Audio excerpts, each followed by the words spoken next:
रहस्यमय मोहब्बत का अंजाम। सर्दियों की एक ठंडी रात थी।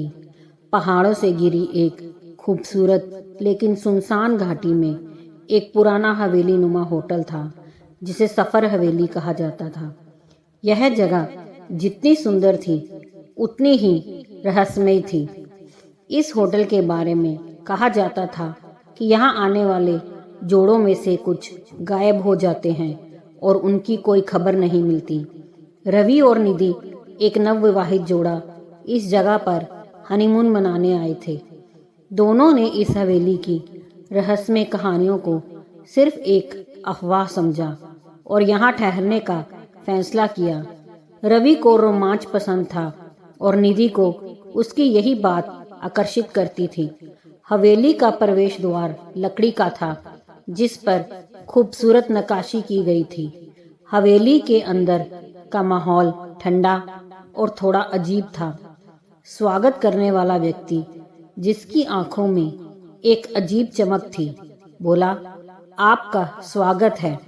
यह जगह आपकी उम्मीदों से बढ़कर रोमांचक होगी। रवि ने हंसते हुए कहा, हमें रोमांच पसंद है। उम्मीद है आप निराश नहीं करेंगे। होटल के कमरे बड़े शानदार लेकिन पुराने जमाने के थे। दीवारों पर लटकती पुरानी पेंटिंग्स और खिड़कियों पर बाहरी मखमली पर्दे माहौल को और रहस्यमय बना रहे थे। निधि को हमेशा से डरावनी कहानियों का डर रहता था, लेकिन उसने रवि के उत्साह को देखते हुए अपने डर को छिपा लिया। पहली रात का अजीब अनुभव। पहली रात जैसे ही दोनों सोने के लिए लेटे, निधि को अजीब अजीब सी आवाजें सुनाई देने लगी। उसने रवि को जगाया और कहा, क्या तुम्हें कुछ सुनाई दे रहा है? जैसे कोई गुनगुना रहा हो। रवि ने खिड़की खोलकर बाहर देखा, लेकिन ठंडी हवा के अलावा कुछ नहीं था। उसने निधि को तसल्ली दी, तुम बस ज्यादा सोच रही हो। ये हवेली पुरानी है, शायद हवा की आवाज हो। लेकिन निधि की बेचैनी बढ़ती जा रही थी। वह बार बार ऐसा महसूस कर रही थी जैसे कोई उनके कमरे के पास से गुजर रहा हो। अगले दिन जब निधि और रवि होटल का दौरा कर रहे थे, तो निधि की नजर लाइब्रेरी के एक कोने में पड़ी। वहां एक पुरानी डायरी रखी हुई थी। उत्सुकता के मारे उसने वह डायरी उठाई और पढ़ने लगी। डायरी में लिखा था, सफर हवेली केवल एक होटल नहीं है, यह उन लोगों की कहानियों को अपने में समेटे हुए है जो प्यार के नाम पर धोखा देकर यहाँ आए थे। यहाँ से जाने वाले हमेशा साथ नहीं लौटते। डायरी पढ़कर निधि सिहर उठी। उसने रवि को यह बात बताई, लेकिन रवि ने इसे सिर्फ डरावनी कहानियों का हिस्सा मानकर मजाक में उड़ा दिया। तीसरी रात रवि और निधि रात का खाना खाकर अपने कमरे में लौटे। रवि हमेशा की तरह मस्ती के मूड में था, लेकिन जैसे ही दोनों सोने गए, निधि की आंख अचानक खुली। उसने देखा कि रवि बिस्तर पर नहीं था। उसने पूरे कमरे में तलाश की, लेकिन रवि का कोई पता नहीं चला। घबरा कर वह होटल के स्टाफ के पास गई, लेकिन वहां किसी ने रवि को जाते हुए नहीं देखा था। स्टाफ ने निधि को समझाया कि शायद वह टहलने गया हो, लेकिन निधि का दिल कह रहा था कि कुछ गलत है। निधि जब रवि को ढूंढने के लिए होटल के आसपास घूम रही थी, तो उसकी मुलाकात एक बूढ़ी महिला से हुई। महिला ने कहा, तुम्हारे पति का गायब होना कोई संजोग नहीं है। इस हवेली के अंदर एक ऐसा राज छिपा है जिसे बाहर वालों को जानने की इजाजत नहीं है। निधि ने पूछा, यह सब क्या हो रहा है और मेरे पति कहाँ हैं?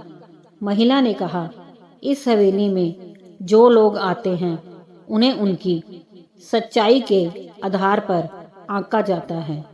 अगर उनका प्यार सच्चा है तो वे बच जाते हैं, लेकिन अगर उसमें कोई छल या धोखा है तो हवेली उन्हें अपने अंदर समा लेती है। यह सुनकर निधि को यकीन नहीं हुआ। उसे विश्वास था कि रवि उससे सच्चा प्यार करता है। उसने महिला से पूछा, मैं रवि को कैसे बचा सकती हूँ?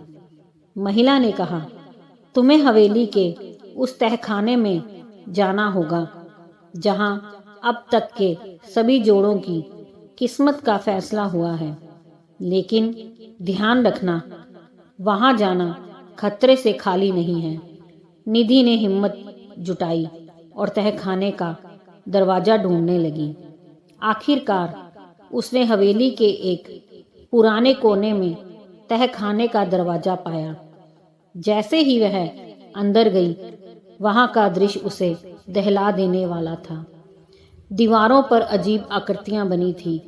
बीच में एक बड़ा दर्पण रखा था। उस दर्पण में निधि को अपना अक्स दिखाई दिया, लेकिन उसमें रवि भी खड़ा था। रवि का चेहरा गंभीर था और वह कह रहा था, निधि, अगर तुम मुझसे सच्चा प्यार करती हो तो इस दर्पण के अंदर आ जाओ, लेकिन ध्यान रहे यह तुम्हारे प्यार की सच्चाई को परखेगा। निधि ने बिना सोचे समझे दर्पण को छू दिया और अचानक वह एक अलग ही दुनिया में पहुंच गई। उस दुनिया में निधि और रवि आमने सामने थे, लेकिन रवि के चेहरे पर एक रहस्यमय मुस्कान थी। उसने कहा, निधि, क्या तुम मुझसे वाकई सच्चा प्यार करती हो? क्या तुम मेरे हर झूठ, हर गलती को माफ कर सकती हो? निधि को समझ नहीं आया कि रवि यह सब क्यों कह रहा है। उसने कहा, मैं तुमसे सच्चा प्यार करती हूँ, लेकिन यह सब हो क्या रहा है? रवि ने खुलासा किया, इस हवेली में आने से पहले मैंने तुम्हारे साथ कई बातें छुपाई थी। मेरे जीवन में एक और महिला थी जिसे मैंने धोखा दिया। शायद इसीलिए यह हवेली मुझे सजा दे रही है।